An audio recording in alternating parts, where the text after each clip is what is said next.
Welcome back. Yadagirigutta ఆలయంలో ఇద్దరు ఉద్యోగులను సస్పెండ్ చేశారు. చేతివాటం చూపిన ఉద్యోగులపై ఈవో భవానీ శంకర్ చర్యలు తీసుకున్నారు. బంగారం వెండి డాలర్ల మాయం ఘటనపై సీరియస్ అయ్యారు. ఇద్దరు సూపరింటెండెంట్ అధికారులకు ఛార్జ్ మెమోలు జారీ చేశారు. ఆలయ ఏఈఓకు షోకాజ్ నోటీసులు ఇచ్చారు.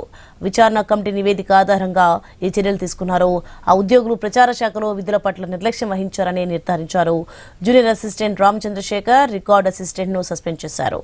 మరిద్దరు ఉద్యోగులు నటరాజా, సీతారామాచార్యులకు మెమోలు జారీ చేశారు. అధికారుల చేతివాటంపై ఐ న్యూస్ వరుస కథనాలు ప్రచారం చేసింది. దీంతో అధికారులు విచారణ జరిపి చర్యలు తీసుకున్నారు.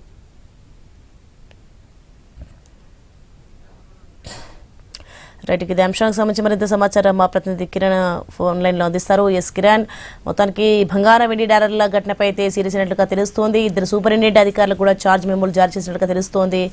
ప్రజెంట్ అక్కడ సిచ్యువేషన్ ఏంటి, ఇంకా దీనిపై మరి ఎలాంటి చర్యలు తీసుకునే అవకాశం ఉంది ఇంకా ముందు?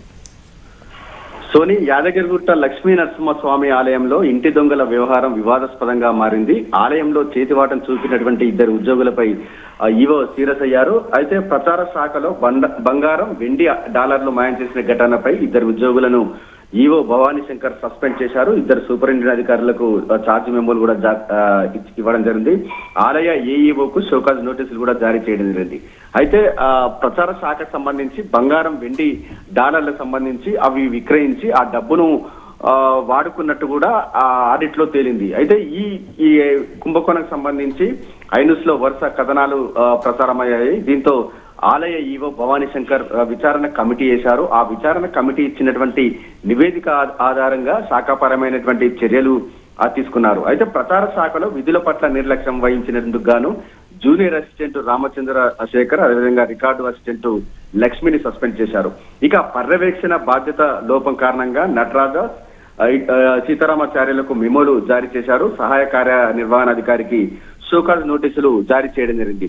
మరోవైపు బంగారం వెండి డాలర్లకు సంబంధించి విక్రయించినందుకు గాను ఆ డబ్బులు కట్టాలంటూ కూడా ఎవరైతే మాయం చేసిన వారెవరైతే బాధ్యులు ఉన్నారో వారికి ఆ డబ్బులు కట్టాలని కూడా ఆదేశాలు కూడా జారీ చేశారు. ఇప్పటికే 10 లక్షల రూపాయలు జమ చేసినట్టు కూడా తెలుస్తా ఉంది.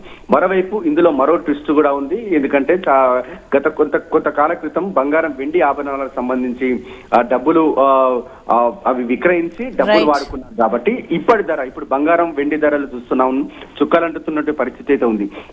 ఇప్పటి ధరకు సంబంధించి చెల్లించాలనేటువంటి ఆదేశాలు కూడా జారీ చేసినట్టు కూడా తెలుస్తా ఉంది. మొత్తం అయితే ఈ డబ్బుల వ్యవహారం అయితే గుట్టు చప్పుడు కాకుండా సాగుతున్నట్టు కూడా తెలుస్తా ఉంది. మరోవైపు అప్పుడున్న బంగారం ధరకు ఇప్పుడున్న బంగారం వెండి ధరలకు పొంతన లేకుండా ఉన్నటువంటి నేపథ్యంలో పెరిగిన బంగారం ధరలు కూడా ఎవరైతే ఇంటి దొంగలు ఉన్నారో వారికి ఒక పెద్ద షాక్ ఇచ్చిందని కూడా చెప్పొచ్చు. సోని, right, thanks for information Kiran.